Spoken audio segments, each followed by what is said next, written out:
अस्सलाम वालेकुम, my name is doctor Sarmad Munir. तो आज हम जिस बीमारी के बारे में बात करने जा रहे हैं वो है फिलाइन कैल्सी वायरस। जैसे नाम से ज़ाहिर है कि फिलाइन मतलब कैट्स की एक बीमारी है, ठीक है। और इसमें हम पहले इसके सारे पहलुओं की तरफ देखेंगे। पहले हम इसके क्लिनिकल साइंस, इसके ट्रीटमेंट, इसकी प्रिवेंशन और इन इन सब चीज़ों के बारे में हम आपसे डिस्कस करेंगे, ठीक है। पहले हम देखें फिलाइन फिलाइन कैल्सी वायरस ये किन ऑर्गन्स को, किन सिस्टम्स को अफेक्ट करती है, ठीक है। ये हमारे ये जो मतलब कैट के ओरल सिस्टम को, कैट के रिस्पिरेटरी सिस्टम को, ये दोनों सिस्टम को ये बहुत ज़्यादा अफेक्ट करती है, ठीक है। अगर हम इसके क्लिनिकल साइंस की बात करें तो इसके क्लिनिकल साइंस में क्या होता है कि जो कैट के गम्स पे, उसके पैलेट पे हमें अल्सर दिखेंगे, ठीक है। उसके टंग पे भी हमें अल्सर दिखेंगे, ठीक है।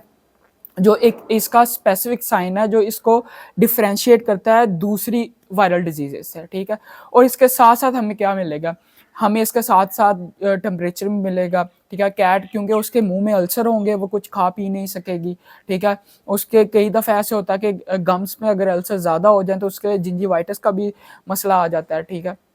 दूसरा अगर हम इसके साइन की बात करें तो वो स्नीजिंग करेगी, मतलब उसको प्रॉब्लम होगा रेस्पिरेटरी में, उसको सीवियर डिस्निया होगा, ठीक है। और इसमें जो इसका हम डिफरेंशियल करते होते हैं मोस्टली हर्पीज वायरस, वो मैं आगे वीडियो में आके आपको बताऊंगा कि हम कैसे डिफरेंशिएट करते हैं कैल्सी वायरस को हर्पीज वायरस से, ठीक है। इसके अगर हम और क्लिनिकल साइंस की तरफ बात करें तो इसमें क्या होगा, इसको लिम्पिंग सिंड्रोम भी कहा जाता है। क्यों?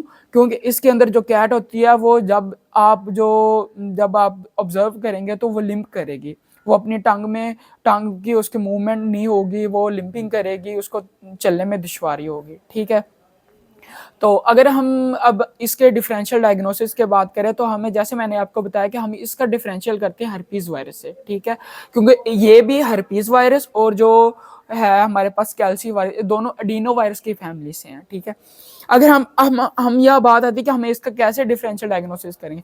जो हर्पीज वायरस है उसमें वो करती है अपर रिस्पिरेटरी ट्रैक को, मतलब उसमें स्नीजिंग होगी, उसमें डिस्निया होगा, उसमें रिस्पिरेटरी ट्रैक की इन्फेक्शन होगी, उसमें ट्रैकियाइटिस होगा, ठीक है। और उसके साथ साथ ओकुलर लीजन आएंगे।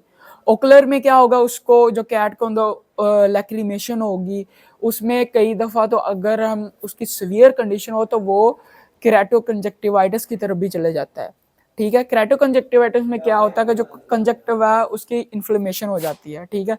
और अगर हम इसमें फर्दर हम वो करें, एक तो हम क्लिनिकल साइंस के बेस पे हम इसको डिफरेंशिएट कर रहे हैं, दूसरा दूसरा क्या, हम लैब फाइंडिंग भी करते हैं, हम उसके सीबीसी करवाते हैं, हम उसकी मतलब उसके फाइंडिंग की तरफ से सीबीसी से हमें क्या देखने को मिलता है, हमें जो डब्ल्यूबीसीज है उसके अंदर कमी मिलती है, ठीक है। और डब्ल्यूबीसीज जो काउंट है वो कम हो जाता है। उसके साथ साथ क्या, उसका टेम्परेचर भी मतलब अक्यूट स्टेज में उसका टेम्परेचर हाई होता है, फिर जैसे ही ग्रेजुअल मतलब जो डिजीज आगे मतलब जाती है क्रोनिक स्टेज में, तो उसमें क्या होता है, टेम्परेचर क्या होता है, कम होता है। अगर अब हम इसकी बात करें तो हमें इसका ट्रीटमेंट प्रोटोकॉल क्या, हम ट्रीटमेंट प्रोटोकॉल का हमें सबसे पहले उसके क्या, जो उसके ओरल लीजन है उसको उसको मतलब हमने रिकवर करना है। वो कैसे रिकवर करना है, हम इसके लिए जेल यूज करते हैं जो मोस्टली ह्यूमन साइड पे यूज होती है, जो है सोमोजेल, ठीक है। सोमोजेल को हम क्या एक कॉटन स्वेब पे लगाते हैं और हम खुद उसको जो उसके ओरल लीजन है वहां पे लगाते हैं, ठीक है। उसके साथ हम एक और जेल को यूज करते हैं जो है डेक्ट्रिन जेल, ठीक है। क्योंकि इसमें कैट खा पी नहीं रही होती, उसके अंदर डिहाइड्रेशन हो जाती है, ठीक है। अब मोस्टली कैट इसी वजह से जब वो उनके अंदर खाना पीना 2 या 3 दिन से वो रोक लेती हैं तो वो जॉन्डिस की तरफ जाती हैं। जॉन्डिस की तरफ कैसे जाती हैं, जैसे हम पीलिया भी कहते हैं, वो जो उसके म्यूकोजा है, उसकी जो म्यूकस मेम्ब्रेन है, वो सारी क्या हो जाती है, उसके जो ईयर पिन है वो हमें वहां पे देखना है कि वो सारा येलो हो जाता है, ठीक है। वो जॉन्डिस की तरफ जा जाती है। इससे बचाने के लिए हमें उसे डिहाइड्रेशन, उसको रिहाइड्रेट करना पड़ता है। हम उसको फ्लूइड थेरेपी करते हैं 4 से 5 दिन, ठीक है। उसमें हम डिफरेंट एंटीबायोटिक यूज करते हैं, ठीक है। और साथ साथ का उसके अंदर हम डिफरेंट, क्योंकि हम उसके ओकुलर अगर लीन है तो उसमें हम क्या करते हैं, उसके अंदर कोई भी आई ड्रॉप्स जैसे टोबरा डेक्स हो गया, इस तरह के आई ड्रॉप्स हम उसमें यूज करते हैं, ठीक है। अगर हम बात आ जाती है, मोस्टली पेट ओनर करते हैं कि इसके प्रिवेंट किया जा सकता है। प्रिवेंट हम कैसे कर सकते हैं, क्योंकि ये कैरो वैक्सीन है, ये प्रिवेंट की जा सकती है, ठीक है। और हम अगर इसका ट्रीटमेंट 4 से 5 दिन चलाएं तो हम इस डिजीज से रिकवरी हो सके। Thank you so much.